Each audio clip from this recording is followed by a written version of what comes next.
오늘 말씀은 갈라디아서 1장 11절부터 24절입니다. 갈라디아서 1장 11절부터 24절입니다. 형제들아, 내가 너희에게 알게 하노니 내가 전한 복음은 사람의 뜻을 따라 된 것이 아니니라. 이는 내가 사람에게서 받은 것도 아니요 배운 것도 아니요 오직 예수 그리스도의 계시로 말미암은 것이라. 내가 이전에 유대교에 있을 때 행한 일을 너희가 들었거니와 하나님의 교회를 심히 박해하여 멸하고 내가 내 동족 중 여러 영갑조보다 유대교를 지나치게 믿어 내 조상의 전통에 대하여 더욱 열심히 있었으나 그러나 내 어머니의 태로부터 나를 택정하시고 그의 은혜로 나를 부르시니가 그의 아들을 이방에 전하기 위하여 그를 내 속에 나타내시기를 기뻐하셨을 때 내가 곧 혈육과 의논하지 아니하고 또 나보다 먼저 사도된 자들을 만나려고 예루살렘으로 가지 아니하고 아라비아로 갔다가 다시 다메섹으로 돌아갔노라. 그 후 3년 만에 내가 게바를 방문하려고 예루살렘에 올라가서 그와 함께 15일을 머무는 동안 주의 형제 야고보 외에 다른 사도들을 보지 못하였노라. 보라, 내가 너희에게 쓰는 것은 하나님 앞에서 거짓말이 아니로다. 그 후에 내가 수리아와 길리기아 지방에 이르렀으나 그리스도 안에 있는 유대의 교회들이 나를 얼굴로는 알지 못하고 다만 우리를 박해하던 자가 전에 멸하려던 그 믿음을 지금 전한다 함을 듣고 나로 말미암아 하나님께 영광을 돌리니라. 아멘. 히브리서나 요한서신에는요, 편지를 쓴 사람에 대한 설명이 거의 없습니다. 그런데 바울이 쓴 편지에는 저자 자신에 대한 이야기가 상당히 많이 나옵니다. 이것은요, 다른 사람들에게 복음을 전하고 또 그 내용을 논증할 때에 바울 자신이 경험한 그런 삶의 변화만큼 확실한 증거가 없었기 때문이죠. 사람들은 흔히 자신이 하는 일이 다른 사람들에게 인정받지 못할 때 더 이상 그 일을 하고 싶어 하지 않습니다. 그 일이 아무런 대가를 받지 못할 때는 더더욱 그렇죠. 그러나 바울은 사람들의 인정이나 자신이 받는 대가에 상관없이 항상 최선을 다해 복음을 전했습니다. 그가 흔들리지 않고 끝까지 담대하게 복음을 전했던 비결이 무엇일까요? 죄악의 삶에서 돌이켜 복음의 사역자가 된 바울의 간증에 그 비결이 담겨 있습니다. 바울은 다메섹 도상에서 만난 예수님으로부터 복음을 직접 배웠다고 주장합니다. 이것은 그 대적들이요, 바울은 예수님을 따라다닌 적도 없고 또 예수님에게서 직접 배운 적도 없으니 사도가 아니고 그의 말에는 사도적 권위도 없다라고 주장했기 때문입니다. 그러자 바울은 모든 유대인들이 다 예수님을 믿는다 하더라도 마지막까지 믿지 않을 사람이 있었다면 그게 바로 자신이었다는 말로 자기 주장의 증거를 제시합니다. 그는 교회를 박해하고 성도를 죽이기까지 한 사람이죠. 게다가 유대교에 대해서는 누구보다도 열심인 사람이었습니다. 이처럼 바울은 예수님을 만나기 전에는 구원을 얻을 가능성이 전혀 없는 그런 암울한 상태에 있었습니다. 사실상 예수님을 만나기 전에 모든 영혼은 나름대로 바울처럼 자기 의와 확신을 가지고 자만하지만 절망의 구렁텅이에 빠져 있는 것이죠. 바울은 자기가 예수님을 만나서 구원을 얻은 것은 하나님이 자기를 택해 주셨기 때문이고 또 그 은혜로 부르셨기 때문이다라고 말하면서 그 외에 다른 어떤 이유도 없다라고 15절에서 설명합니다. 다만 하나님이 자기를 택해 이방인들에게 예수님을 전하시기로 섭리하신 것이죠. 이어서 바울은요, 자기 주장을 증명합니다. 다메섹으로 가는 길에서 예수님을 만난 이후에 예루살렘에 간 적이 없다라는 거죠. 예수님을 만난 후 바울은 사람들과 의논하지도 않았고요. 예루살렘으로 가서 사도들을 만나지도 않았고 아라비아로 갔다가 다시 다메섹으로 돌아갔습니다.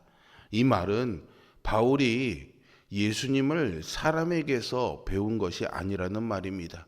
누군가에게서 예수님에 대해서 들은 것을 가지고 복음을 전하는 것이 아니다라는 거죠. 바울은 예수님을 직접 만남으로써 삶이 완전히 바뀌었습니다. 바울은 이렇게 경험을 통해서 오직 예수님만이 복음의 핵심이며 그분만으로 충분하다는 사실을 전파하기 시작했습니다. 바울이 그러했듯이요. 예수님을 만나면 삶이 완전히 바뀌고 그 자체가 복음의 증거가 됩니다. 바울은 다메섹 도상 사건 이후에 3년이 지나서야 예루살렘에 가서 게바 베드로를 만났고요. 주님의 형제인 야고보도 만났지만 다른 사도들은 보지도 못했고 거기 거한 기간도 겨우 15일에 불과했다고 18절 19절에서 설명합니다. 바울은 사도들로부터 이렇게 복음에 대해서 배운 적이 없었음을 맹세하죠. 사도들뿐만이 아니라 수리아와 길리기아 성도들은 바울이 예수님을 직접 만나 복음을 알게 되었음을 보고 하나님께 영광을 돌렸습니다. 누구에게서 복음을 듣거나 배우지 않은 바울이 정확한 복음을 알 뿐 아니라 열정적으로 이 복음을 전하는 자가 되었으니 모든 것을 주님이 직접 하신 일이다라고 인정하여 하나님께 영광을 돌릴 수밖에 없었던 것이죠. 이처럼 내가 어떤 교회를 다녔고 어떤 훈련을 받고 어떤 과정을 거쳤느냐가 중요한 것이 아닙니다. 중요한 것은 내가 예수님을 만났느냐이죠. 오직 예수님만이 우리 존재의 근원이십니다. 바울은 이렇게 자신의 간증을 해나갑니다. 간증이란 개인의 신앙 체험을 고백함으로써 하나님의 살아 역사하심을 증명하는 일이죠. 오늘 바울은요, 자신을 택정하셔서 사도로 부르신 하나님의 구원의 역사를 간증했습니다. 바울의 이 간증은요, 오늘 본문뿐만이 아니라요, 사도행전에도요, 여러 번 기록되고 있습니다. 하늘에서 소리가 나고 빛이 비추는 놀랍고 신비로운 간증은요, 이 듣는 사람들에게 바울이 참 대단한 사람이라는 그런 인식을 주기에 충분했습니다. 그래서 사람들 앞에 간증을 나누는 것은 바울처럼 대단한 사람, 엄청난 사람이 그런 엄청난 경험이 있는 사람들이 할 수 있는 것이다라고 생각하게 되죠. 그러나 바울의 이 간증은 자기를 드러내거나 높이고자 한 것이 아닙니다. 오히려 자신의 자격 없음을 증거로 제시하면서 그런 자격 없는 나를 택정하시고 이런 은혜를 받게 하신 하나님의 은혜를 강조하는 간증이었던 거죠. 오늘 본문에서 바울은 누구보다도 열심히 유대교를 신봉했던 과거의 자신을 소개했습니다. 그래서 자신이 하나님의 교회를 열심히 박해했었음을 고백하지요. 그런데 하나님은 이런 바울을 태어나기 전부터 은총으로 택하셔서 불러주셨다라는 겁니다. 사람을 이렇게 변화시키는 하나님의 역사는 이후에 바울의 삶을 180도 바꿔놓았고요. 그는 이방인의 사도가 되었습니다. 자기가 태어나기 전부터 하나님의 은총으로 택하시고 불러주셨음을 깨닫고 소명을 간증하는 사람은 현재의 삶에 어떤 파도가 와도 확고한 믿음으로 살아갑니다. 그 파도 너머에 자신을 구원하기 위해 걸어오시는 예수님이 계신다는 믿음 때문이겠죠. 이 믿음이 있는 사람은 절대로 넘어지지 않습니다. 우리는 종종 수많은 간증 집회에서 엄청난 간증을 한 사람이 시간이 지나면서 변질되는 경우를 보게 되는 경우가 있죠. 그들은 처음엔 하나님을 높이고 자기에게 베풀어 주신 이 하나님의 은혜를 찬양합니다. 그러나 사람들의 환호를 받다 보면 점차 변질되어 갈 수가 있는 거죠. 이를 통해 간증은 한 번의 체험으로 얻는 영원한 능력이 아님을 우리가 알 수 있습니다. 바울의 간증은 타인에게 자기 자신은 죽고 예수로 사는 삶을 보여주는 모범이었습니다. 자기 자신에게는 박해와 시련 속에서 약해진 자신이 주님으로 인해 강해질 수 있음을 확신하는 권능이었습니다. 바울이 주님 안에서 수없이 많은 체험을 하고도 변질하지 않은 채 한결같이 믿음으로 담대하게 복음을 전할 수 있었던 비결은 바로 자신의 놀라운 체험과 앞으로 삶을 전환하기로 한 결단에 대해 사람들과 상의하지 않은 것입니다. 심지어 그는 사도들을 만나서 인정받으려고 하지도 않았습니다. 바울의 회심은 아라비아 사막에서 보낸 3년의 시간 속에서 이거 같습니다. 바울은 그곳에서 이미 잘 알고 있다고 착각한 구약 말씀 안에서 예수님을 새롭게 만났습니다. 그리고 이제까지 자기가 살아온 교만한 삶을 회개했죠. 우리의 삶의 키는요, 우리가 아니라 주님이 잡고 계셔야 합니다. 그래야 매일 우리의 삶이 주님께로 향할 수가 있죠. 주님이 키를 잡으시면 인생이라는 배는 절대로 파선하지 않을 줄로 믿습니다. 우리의 삶은요, 언제나 볕이 좋고 바람 좋은 날들만으로는 이루어지지 않습니다. 비바람이 치기도 하고요, 풍랑이 일기도 하고요, 번개가 있는 날들도 있죠. 우리의 영적인 삶이 때로는 일시적으로 흔들릴지언정 크게 방황하거나 요동하지 않으려면 하나님과 교제하며 그분의 임재를 체험해야 합니다. 그 작은 간증들이 모여서 영적인 삶의 굵직한 뿌리를 이루기 때문이죠.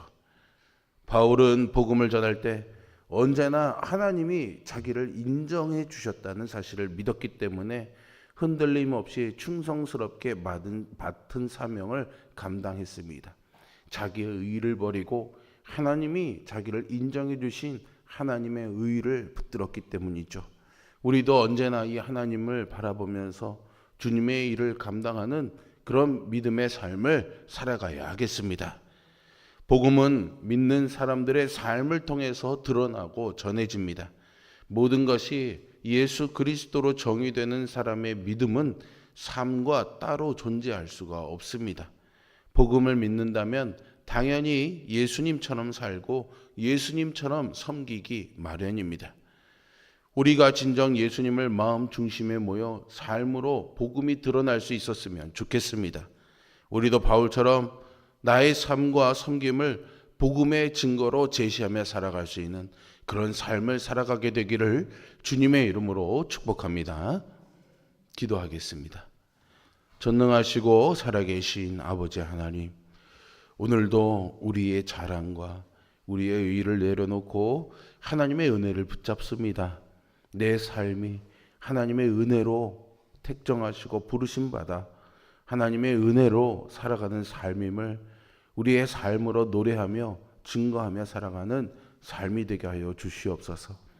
이것이 우리의 믿음의 뿌리가 되게 하여 주시어서 바람이 불고 비바람이 치고 천둥 번개가 쳐도 결코 흔들리지 아니하며 사람들의 조롱과 비난과 불인정하지 않는 그 시선들 속에서도 굳건하게 믿음을 지켜나가시는 힘이 되게 하여 주시옵소서. 내 삶으로 내 안에 계신 예수님을 증거하는 삶을 살기를 소망하며 예수 그리스도의 이름으로 기도합니다. 아멘. 하늘에 계신 우리 아버지, 아버지의 이름을 거룩